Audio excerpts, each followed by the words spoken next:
Bonsoir tout le monde. Merci beaucoup d'être venu ici à l'Atomic Café en ce 19 février 15 février 2019. Ça va? Oui. Ouais.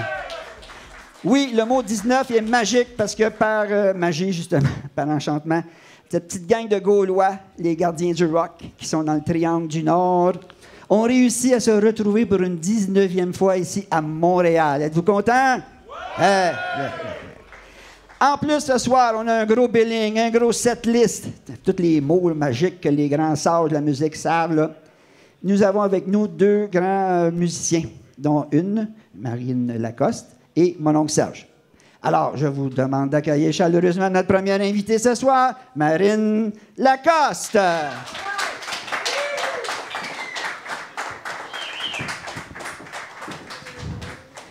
Merci beaucoup, les amis. Merci beaucoup qui êtes venus d'un peu partout au Québec. Ça fait plaisir. Et puis, justement, Marine, si tu veux prendre ton micro, que j'apprenais justement hier, on se parlait au téléphone, tu dis, ben, on n'a pas pu se rejoindre rapidement, fait que c'est parce que j'étais à Nashville.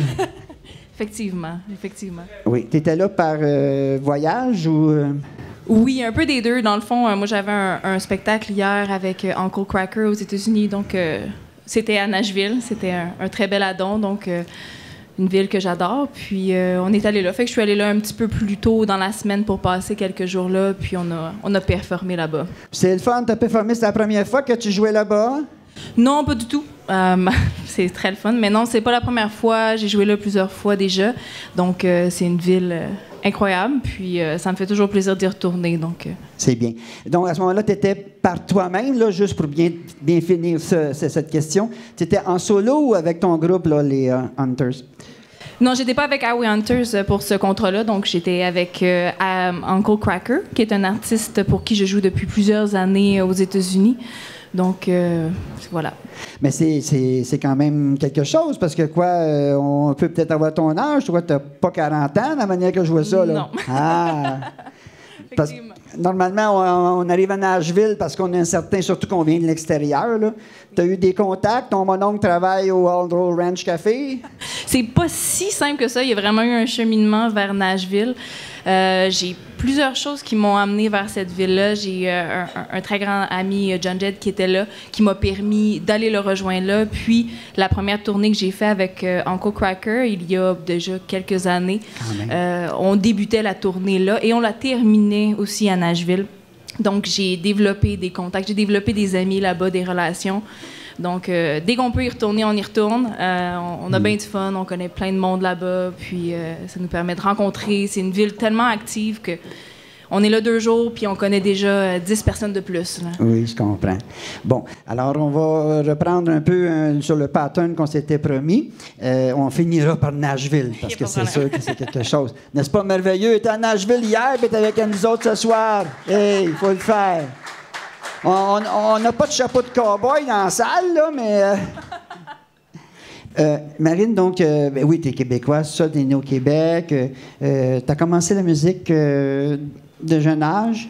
J'ai commencé à jouer à 8 ans. Donc, le piano, après avoir demandé à mes parents pendant plusieurs années de jouer, jusqu'à temps qu'ils m'achètent un piano, un super beau piano. Puis, j'ai commencé à faire le piano classique à l'âge de 8 ans.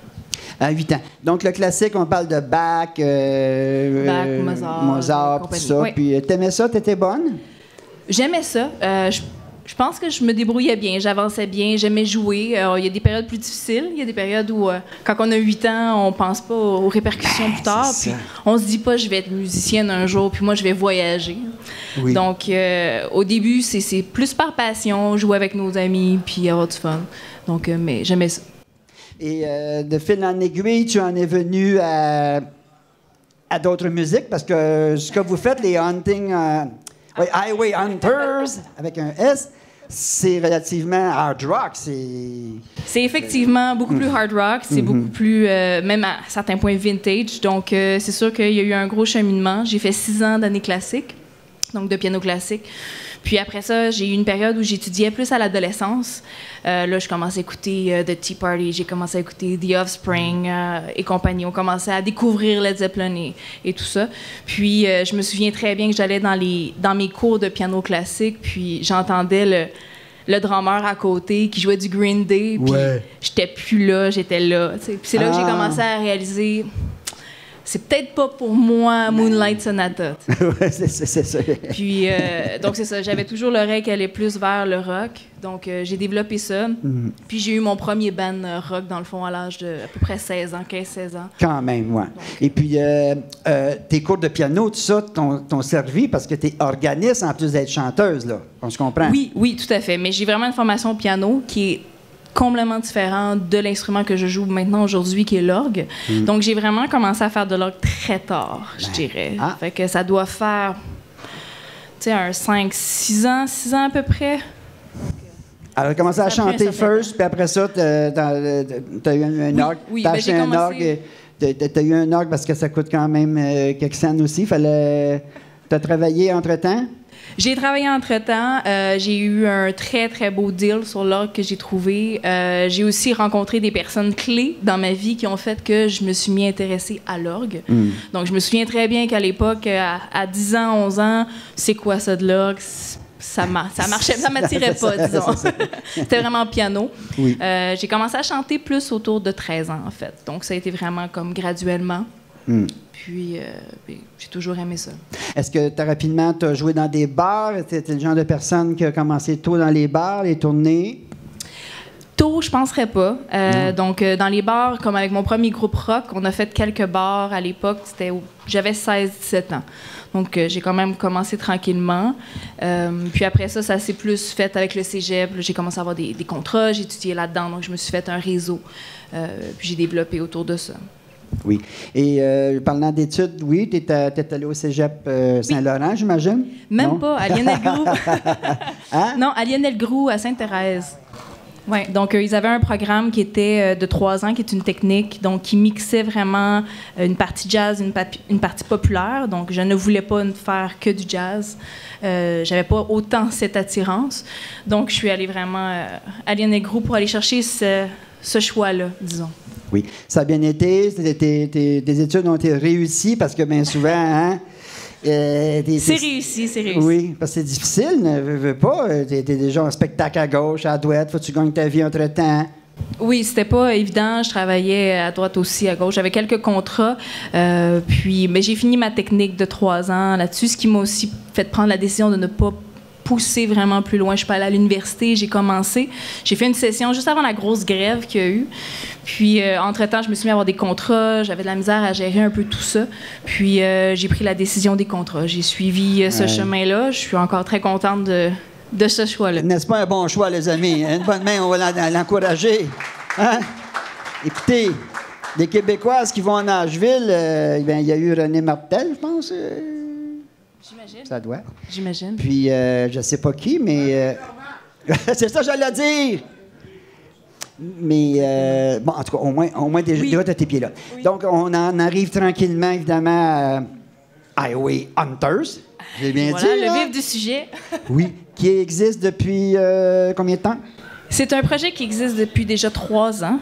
Donc, c'est un gros projet on a une très, très grande vision pour. Donc, on a décidé de travailler très fort là-dessus avant de sortir quoi que ce soit au public. Donc, on est très perfectionniste et on voulait que ce soit parfait, le plus qu'on est capable. Ben. Puis, au travers de chacun, on est tous pigistes, donc on travaille.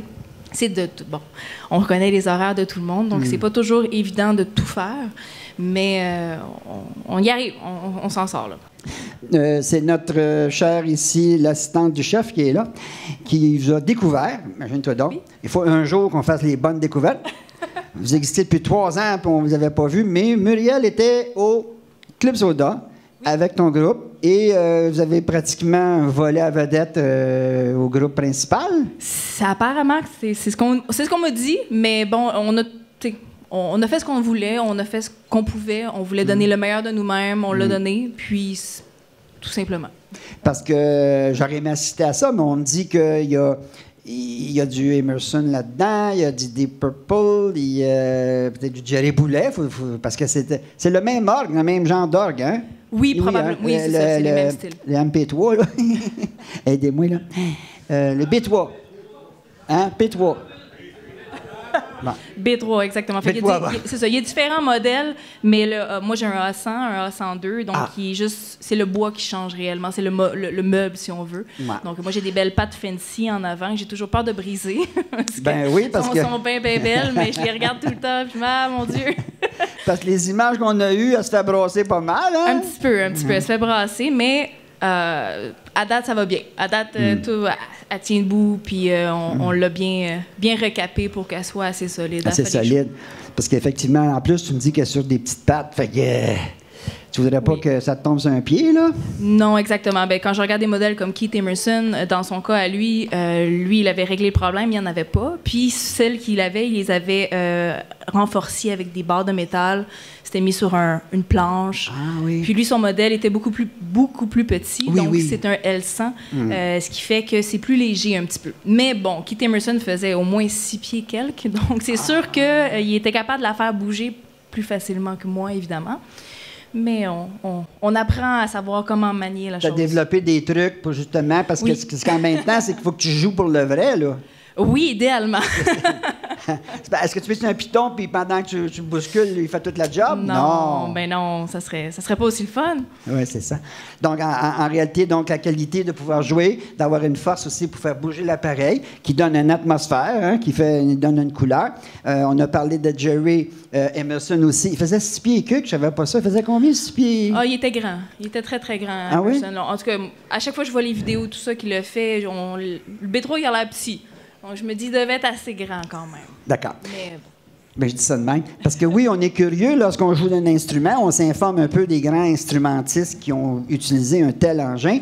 Et parfois, oui, ça peut nous inspirer. Et pour finalement en parler un peu aussi de Deep Purple, il y a un autre aspect. Oui, tout à fait. En fait, s'il y en a un qui a amené beaucoup mon intérêt quand j'ai commencé à découvrir le B3, c'est Jon Lord, évidemment. Donc, c'était vraiment de toutes les façons qu'il jouait, son côté mélodique ou son son, dans le fond, qui est... il a changé, on s'entend, la face du rock au niveau du B3, ça, c'est bien certain. C'est le pionnier, je pense bien.